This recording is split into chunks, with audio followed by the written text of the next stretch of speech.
نعرہ تکبیر، نعرہ رسالت، پیر ہمارے، پیر ہمارے، دیکھو دیکھو کون آیا، دیکھو دیکھو کون آیا، ارے حسن میں مدنی سرکار کا تاج آیا۔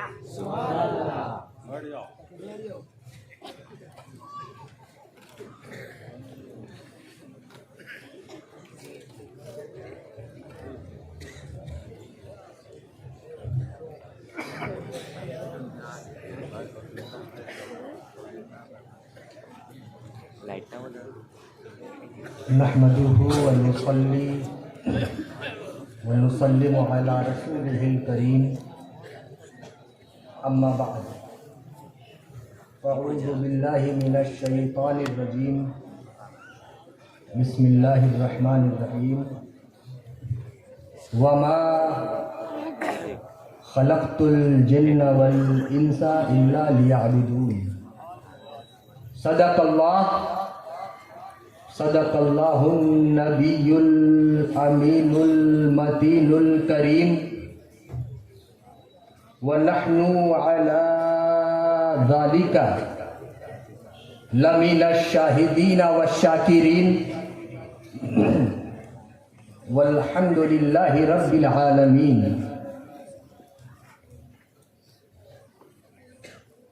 ادب گاہیست زیر آسماں از عرش نازک تر، ادب گاہیست زیر آسماں از عرش نازک تر، نفس گم کردہ می آید جنید و بایزیدی جا، نفس گم کردہ می آید جنید و بایزیدی جا،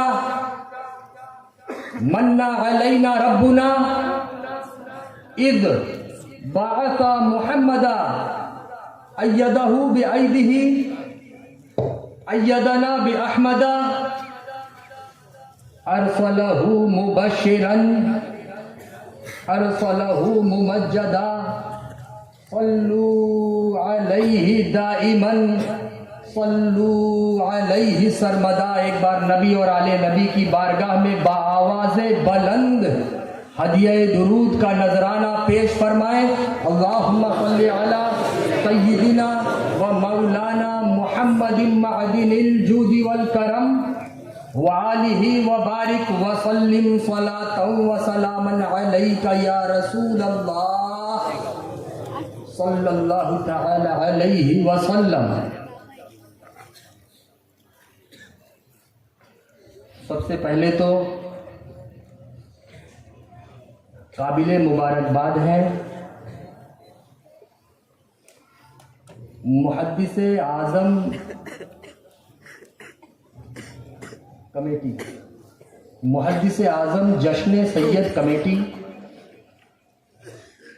جو پچھلے ایک عرصہ دراز سے حضور محدث اعظم ہند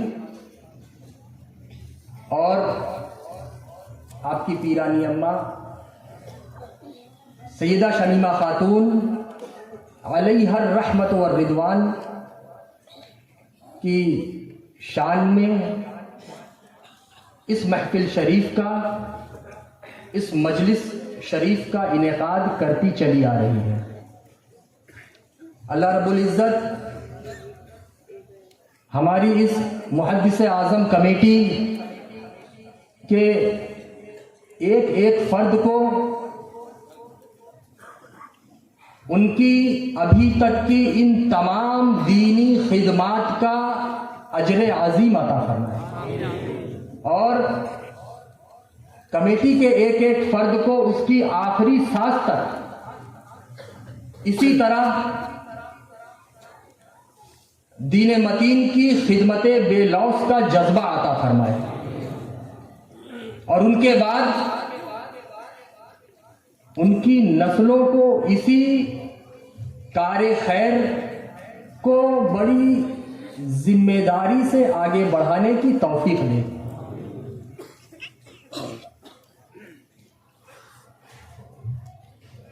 منبر نور پر جلوہ فرما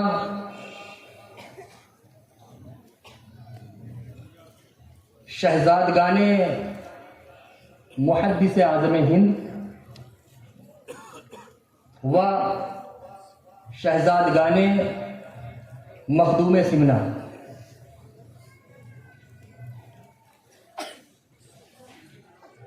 حضرت العلام الشاہ سید محمد راشد اشرف اشرفی الجیلانی کی چھوچوی، آپ کے پہلو میں جلوہ فرما آپ کے برادر اکبر، ہمارے برادر اکبر اشرف الشعراء حضرت سید خالد انور اشرفی جیلانی کی چھوچوی، اور خطیب اعظم کے دوسرے پہلو میں موجود میرے برادر اکبر اور آپ کے برادر اصغر شاہد ملت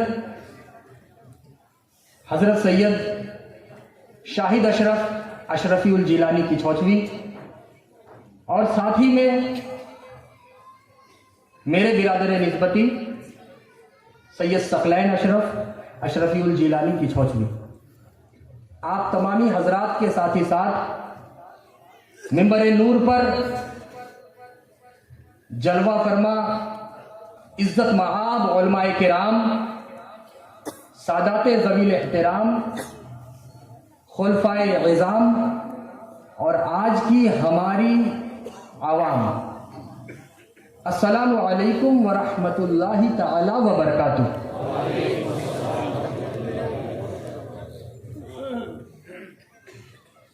میں نے جس آیت مبارکہ کی تلاوت کا شرف حاصل کیا ہے، جس آیت کریمہ کو سرنامہ بیان قرار دیا ہے، قرآن کریم کی بڑی مشہور و معروف آیت مبارکہ ہے، مجھ سے پہلے اس آیت کریمہ کی روشنی میں بے شمار خطبہ عظام سے، علماء ذویل احترام سے آپ نے اسلامی افکار و نظریات اس آیت کریمہ کی روشنی میں سماعت وقتاً فوقتاً کیے ہوں گے۔ آج یہ گنہگار، یہ خطاکار، یہ کم علم بھی اسی آیت کریمہ کی روشنی میں اپنے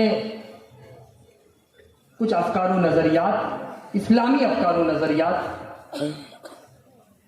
آپ کے درمیان رکھنے کی سعادتیں حاصل کرے گا، کوشش کرے گا۔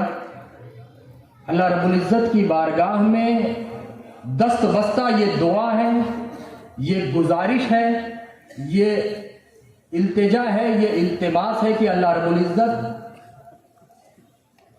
ہم سب کو سننے اور سنانے سے زیادہ عمل پیرا ہو کر زندگی کے صبح و شام گزارنے کی توفیق عطا فرمائے۔ ایک بار کچھ سننے اور سنانے سے پہلے مزید درود پاک کا ہدیہ عقیدت پیش فرمائیں۔ اللہم صلی علی سیدنا و مولانا محمد معدن الجود والکرم وآلہ وبارک وسلم صلاۃ و سلام علیک یا رسول اللہ صلی اللہ تعالی علیہ وسلم۔ تو میں نے جس آیت کریمہ کی تلاوت کا شرف حاصل کیا، وما خلقت الجن والانس الا لیعبدون، ابھی میں اس کا ترجمہ آپ کے سامنے نہیں کروں گا، بلکہ اپنی گفتگو کا آغاز کچھ یوں کروں گا کہ تین چیزیں ہوتی ہیں، میری گزارش ہے کہ اپنے قلوب و اذہان کو حاضر رکھ کر، عزیزان اسلام، میرے عزت مآب بزرگوں، ینگسٹرز بھائیوں، عزت مآب ماؤں بہنوں اور عمر میں مجھ سے چھوٹے پیارے بچوں، جو بھی گفتگو یہ خطاکار، یہ گنہگار، یہ کم عقل آپ کے درمیان رکھے. میری گزارش ہے کہ مختصر سے اس وقت میں اس گفتگو کو دل اور دماغ حاضر رکھ کر آپ سماعت فرمائیں اور ہم اپنے پیغام تک اپنی گفتگو کے ذریعے پہنچنے کی کوشش کریں گے. تو 3 چیزیں ہوتی ہیں. پہلی خبر، دوسرا حکم، تیسرا مشورہ.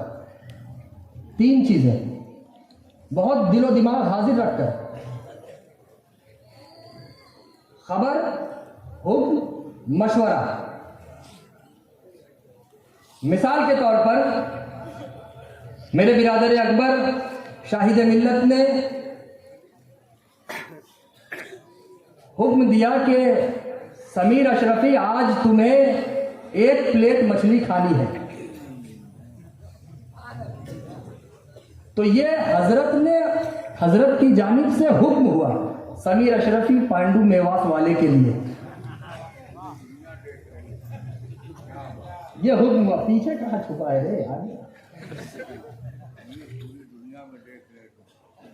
تو یہ شاہد ملت نے کیا کہا؟ سمیر اشرفی آج تجھے 2 پلیٹ مچھلی کھانی ہے. تو چلیے کہ 3 پلیٹ مچھلی کھانی ہے. ہم یوپی والے بخوبی سمجھیں گے. چلیے کہ 3 نہیں، 1 نہیں، 2 نہیں، سمیر اشرفی آج تمہیں 3 پلیٹ مچھلی کھانی ہے. بھائی صاحب آپ دعا کریں، ابھی اور مزہ آنا ہے. بورسب کی زمین ہو اور مزہ نہ آئے.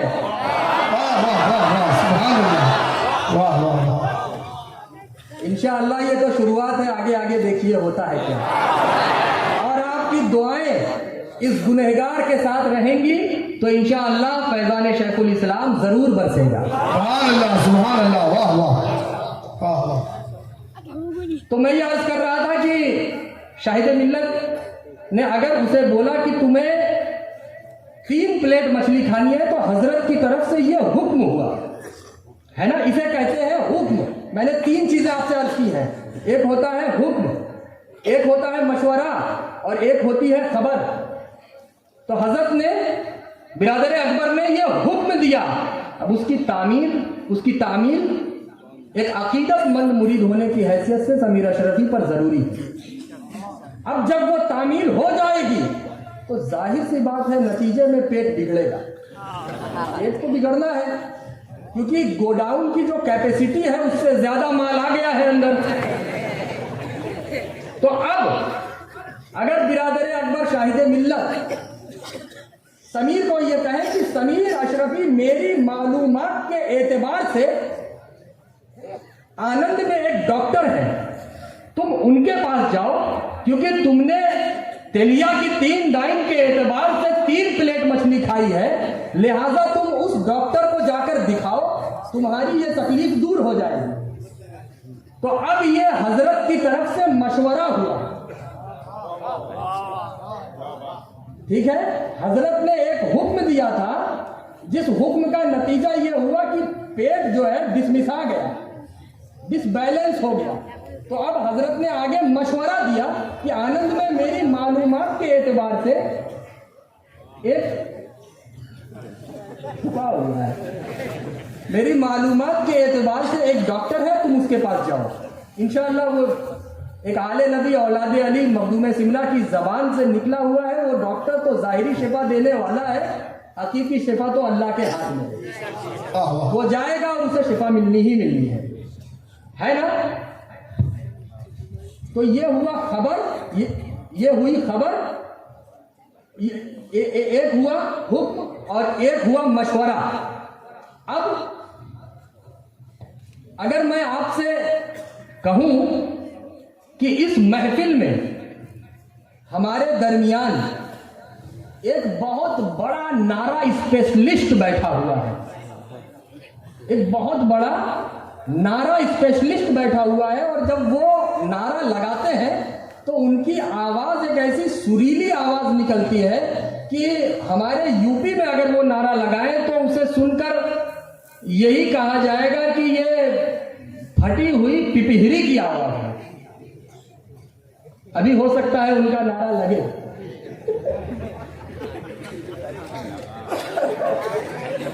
لیجیے.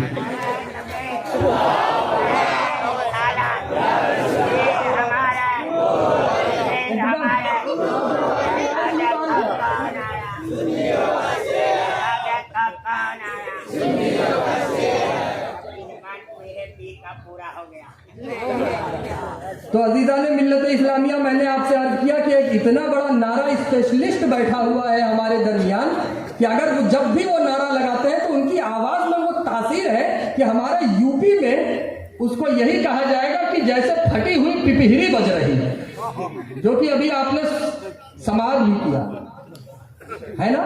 تو یہ ہے خبر کہ خبر دینے والے نے خبر دی کہ ایک اتنا عظیم نعرہ اسپیشلسٹ آیا ہوا ہے اس وقت بورسٹ کی سرزمین پر. تو تین چیزیں ہوئی عزیزان اسلام: خبر، حکم اور مشورہ. ہے نا؟ بات آپ کو مکمل سمجھ میں آ رہی ہے؟ بہت بہتر.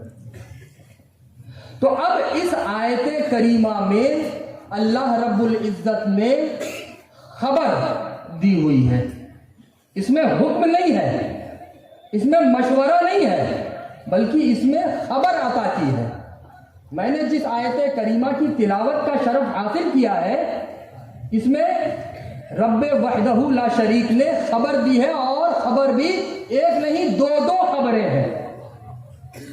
پہلی خبر زندگی کے تعلق سے ہے، پہلی خبر حیات کے بارے میں ہے، پہلی خبر جیون کے بارے میں ہے، پہلی خبر لائف کے اکارڈنگ ہے، روح کے تعلق سے ہے پہلی خبر.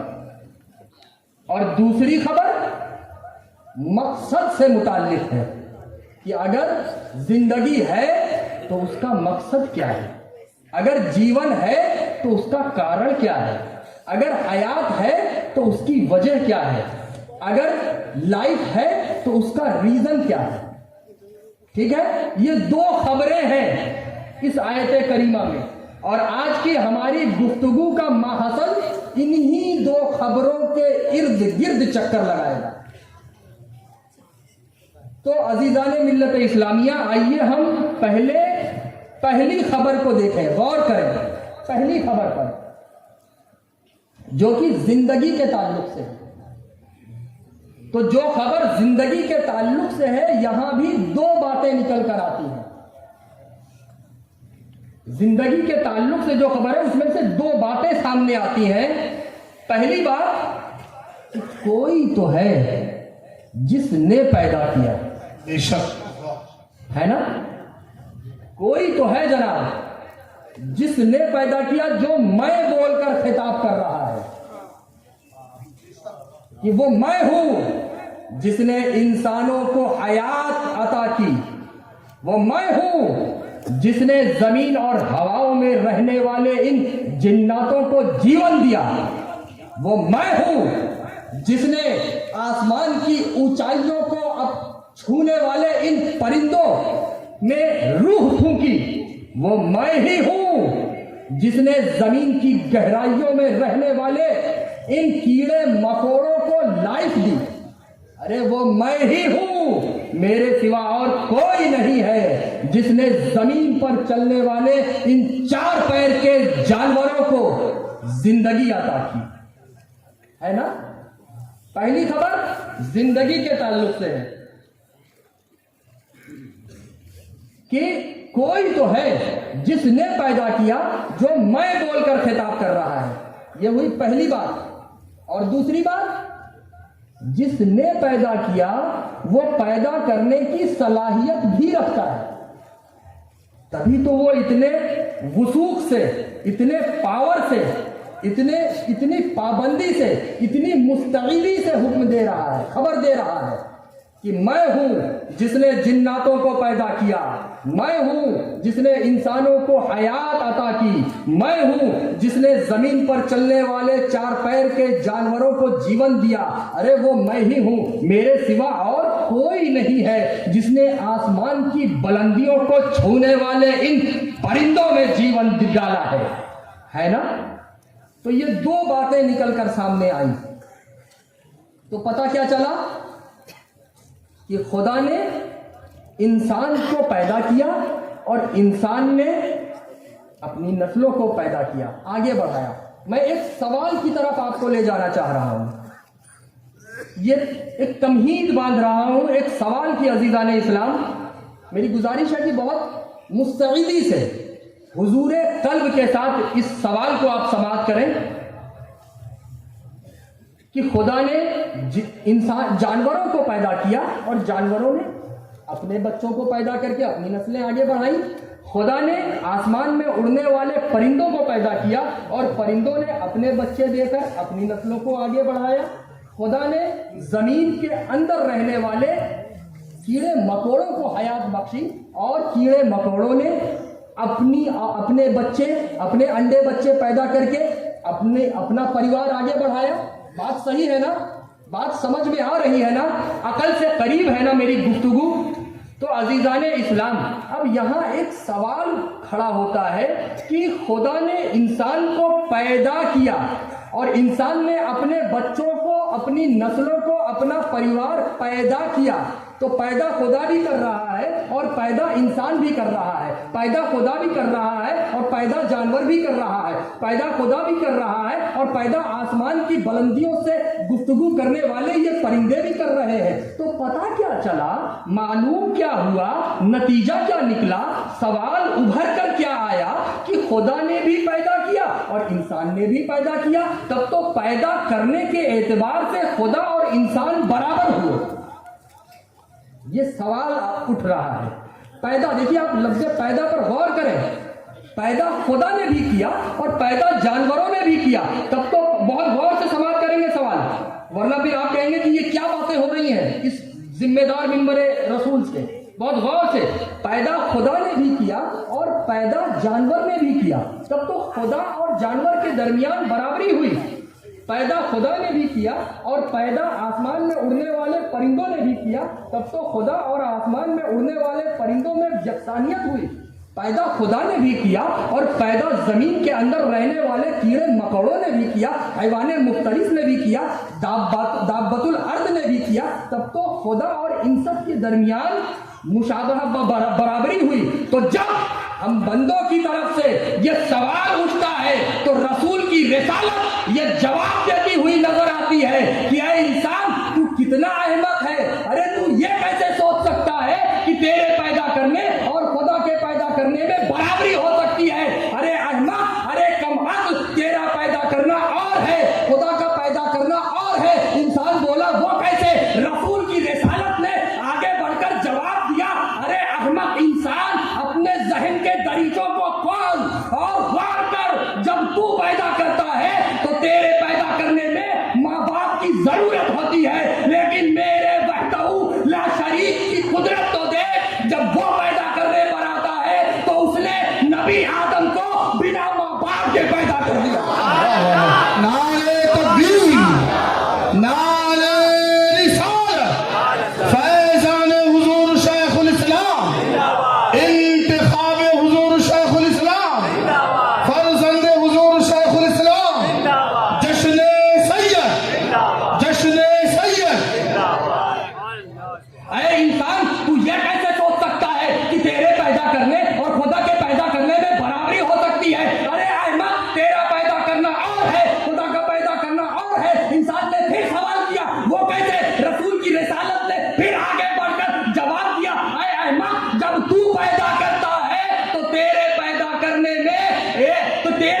کرنے میں ماں باپ میں سے کوئی ایک نہ ہو تو تو بچہ نہیں پیدا کر سکتا، لیکن میرے رب کعبہ کی قدرت تو دیکھ، جب وہ پیدا کرنے پر آتا ہے تو میرے رب کعبہ نے نبی عیسیٰ کو مریم کے پیٹ سے بنا باپ کے پیدا کر کے دکھا دیا۔ اللہ واہ واہ واہ سبحان اللہ کیا کہنا بہت اے انسان تو یہ کیسے کہہ سکتا ہے کہ تیرے پیدا کرنے اور خدا کے پیدا کرنے میں مماثلت ہو سکتی ہے، برابری ہو سکتی ہے، یکسانیت ہو سکتی ہے، یکجائی ہو سکتی ہے؟ ارے احمد، تیرا پیدا کرنا اور ہے، خدا کا پیدا کرنا اور ہے۔ انسان نے کہا وہ کیسے؟ رسول کی رسالت دوبارہ آگے آئی اور رسول کی رسالت نے جواب دیا، ارے احمد، جب تو پیدا کرتا ہے تو تیرے پیدا کرنے کا ایک ضابطہ ہوتا ہے، تیرے پیدا کرنے کا ایک پروسیس ہوتا ہے، ایک نظام ہوتا ہے، ایک اصول ہوتا ہے۔ تو 8 سے 9 مہینے میں بچہ پیدا کرتا ہے، لیکن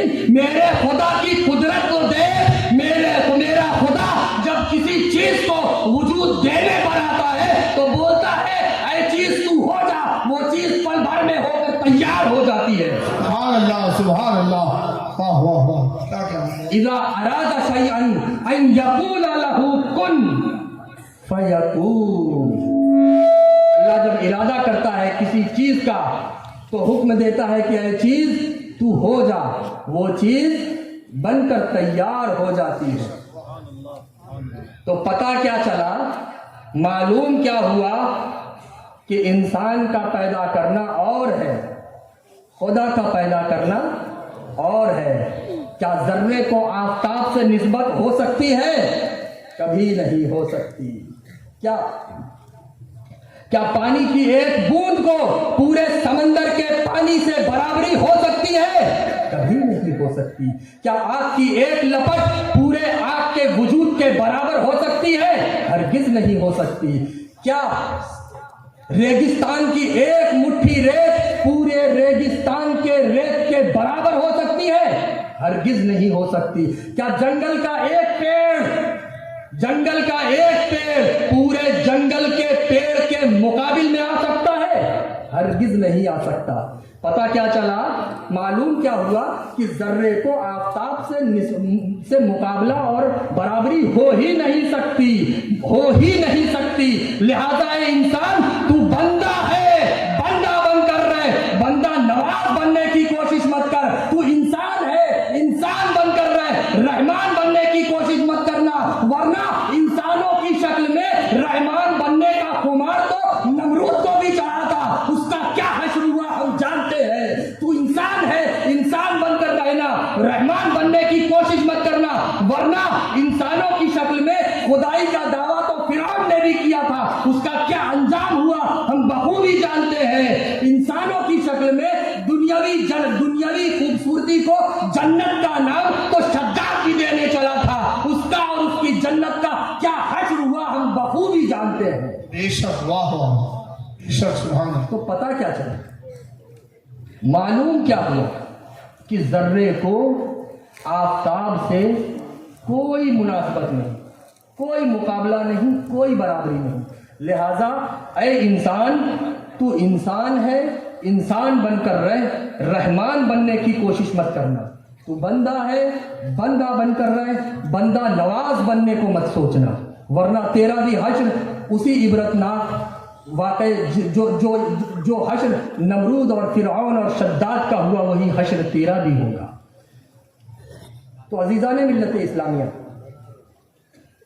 یہ جو گفتگو کا سلسلہ چل رہا ہے، پیدا کرنا، وجود دینا، جو اتنی دیر سے گفتگو ہو رہی ہے کہ پیدا کرنا، وجود دینا، یہ بھی 2 طرح کا ہوتا ہے۔ ایک حقیقی وجود دینا اور دوسرا ظاہری وجود عطا کرنا دینا، ہے نا۔ مثال کے طور پر حقیقی وجود یہ خاص ہے صرف اور صرف خدا کی ذات کے ساتھ۔ حقیقت میں صرف خدا ہی کی یہ شان ہے، یہ قدرت ہے، یہ طاقت ہے کہ وہ کسی کو وجود دے سکتا ہے، بخش سکتا ہے، عطا کر سکتا ہے نا۔ اور ظاہری طور پر خدا وسیلہ بناتا ہے۔ اگر مثال کے طور پر کسی انسان کے گھر میں بچہ پیدا ہوا تو خدا نے اس پیدا ہونے والے بچے کے ماں باپ کو ظاہری ذریعہ بنایا اس بچے کو وجود دینے کا۔ بات صحیح ہے نا۔ اگر کسی جانور کے گھر میں بچہ پیدا ہوا تو حقیقت میں وجود تو خدا ہی نے عطا کیا، لیکن خدا نے اس جانور کے ماں باپ کو وسیلہ بنایا، ظاہری وسیلہ بنایا اس بچے کو وجود دینے کا، ہے نا؟ تو پتہ کیا چلا، معلوم کیا ہوا کہ حقیقی وجود یہ صرف اور صرف شان ہے خدا کی، خدا ہی حقیقی وجود دے سکتا ہے، اور ظاہری وجود یہ خدا دلواتا ہے۔ جانور کے گھر تو جانور سے، جنات کے گھر بچہ ہوا تو جنات سے دلوائے گا، چوپایوں کے گھر ہوا تو ان سے دلوائے گا، انسان کے گھر ہوا تو انسان سے دلوائے گا۔ ٹھیک، اب یہ تو مختصر سے وقت میں، چونکہ آگے ابھی ہمیں اور آپ کو ایک خطاب اور سماعت کرنا ہے، ہم نے مختصر سے وقت میں ابھی تک آیت کریمہ کا ایک پہلو سمجھا ہے۔ اپنی گفتگو کو میں ذرا سمیٹ رہا ہوں، ورنہ آیت کریمہ کے اسی حصے پر مزید ابھی گفتگو کی جا سکتی ہے، لیکن دامن وقت تنگ ہے، اور آگے ایک خطاب اور اشرف الشعراء کی سریلی آواز دوبارہ ہمارے کانوں تک پہنچے، اس کے لیے مجھے اپنی گفتگو کو سمیٹ کر بڑی تیزی سے آگے بڑھنا ہوگا۔ تو یہ آیت کریمہ کا ایک پہلو ہوا کہ جو دو خبر تھی اس میں سے ایک خبر کہ زندگی کے تعلق سے، اب آیت کریمہ کا دوسرا پہلو مقصد کے تعلق سے، کہ زندگی کا مقصد کیا ہے، اگر زندگی ہے تو اس کا مقصد کیا ہے، اگر جیون ہے تو اس کا کارن کیا ہے، اگر لائف ہے تو اس کا ریزن کیا ہے، اگر حیات ہے تو اس کی وجہ کیا ہے۔ تو میں اسی مقصد کے چکر میں، اس سوال میں الجھا رہا کہ زندگی کا مقصد کیا ہے، میری زندگی کی وجہ کیا ہے، میری زندگی کا کارن کیا ہے، میری لائف کا ریزن کیا ہے۔ اور اسی سوال کا جواب ڈھونڈتے ڈھونڈتے میں اپنے گھر سے نکلا، اور نکلتے نکلتے سوچتے سوچتے بہت دور چلا گیا، اور بہت دور گزرنے پر میں نے دیکھا، میں سوچ رہا ہوں کہ زندگی کا مقصد کیا ہے۔ دیکھیں، میں آپ کو ایک تمہید باندھ رہا ہوں، بہت غور سے سماعت کریں گے۔ زندگی کا مقصد، what is the reason of life, our life. میں اپنے گھر سے بہت دور نکل گیا، اور میں نے دور جا کر دیکھا کہ ایک جانور چارہ کھا رہا ہے۔ تو اس چارہ کھاتے ہوئے جانور سے میں نے پوچھا کہ اے جانور، میں بہت پریشان ہوں، اپنی زندگی کا مقصد جاننا چاہتا ہوں، تو مجھے میری زندگی کا مقصد بتا دے۔ اس جانور نے کہا، تو دیکھتا نہیں ہے میں اپنا کھانا کھا رہا ہوں، میں اپنے مقصد میں لگا ہوا ہوں، تو مجھے میرے مقصد سے ہٹا کر اپنا مقصد پوچھنے پر بیٹھا ہے۔ تجھے تیرا مقصد جاننا ہے، جا کر قرآن سے پوچھ۔ میں اور آگے بڑھا، کیا دیکھتا ہوں کہ ایک پیڑ کی ڈال پر ایک چڑیا اپنے چھوٹے سے بچے کو دانا کھلا رہی ہے۔ میں نے اس سے پوچھا کہ اے چڑیا، تو مجھے بتا زندگی کا مقصد کیا ہے۔ اس نے تعجب بھری نگاہوں سے میری طرف دیکھا، میری جانب نگاہ کیا، تعجب بھری نگاہوں سے دیکھا، اور کہا کہ ارے تو اتنا کم عقلی انسان ہے، تو دیکھتا نہیں میں اپنے چھوٹے سے ننھے سے بچے کو دانا کھلا رہی ہوں، میرا بچہ بھوکا ہے، تو مجھے میرے مقصد سے ہٹانا چاہ رہا ہے۔ اگر میں تیرے مقصد میں الجھ گئی تو میرا بچہ بھوکا رہ جائے گا، اور بھوک کی شدت میرے بچے کو ہلاکت میں ڈال سکتی ہے۔ تو مجھے میرے مقصد سے ہٹا کر اپنے مقصد کے چکر میں لگا ہوا ہے۔ ارے احمد، تیرے کہنے سے میں تیرے مقصد میں، تیرے چکر میں نہ آؤں گی، میں تو اپنے مقصد میں لگی رہوں گی۔ مجھے اپنا مقصد جاننا ہے، جا کر قرآن سے پوچھ۔ میں اور آگے بڑھتا ہوں، کیا دیکھتا ہوں کہ ایک آسمان کی بلندیوں سے بات کرتا ہوا پہاڑ میرے سامنے موجود ہے۔ میں نے دیکھا اس پہاڑ کے پیچھے سورج ڈوب رہا ہے۔ اس ڈوبتے ہوئے سورج سے میں نے پوچھا، اے سورج، اب تو تیری ذمہ داری ختم ہو گئی، پورے دن تجھے روشنی دینا تھا، تو دے چکا، اب تو ڈوب رہا ہے، جاتے جاتے ذرا یہ تو بتاتا جا کہ میری زندگی کا مقصد کیا ہے۔ سورج نے کہا، ارے کیا جواب مجھے سورج نے دیا کہ اے احمد، تو کتنا کم عقل انسان ہے، تو کتنا بے غیرت ہے، تجھے اتنا بھی شعور نہیں، تجھے اتنی بھی عقل نہیں۔ ارے احمد، میں تیرے لیے ڈوب رہا ہوں، کسی اور کے لیے تو میں نکلنے والا ہوں۔ ارے احمد، تو کیا سمجھتا ہے، میں اپنے مقصد میں لگا ہوا ہوں، میں تیری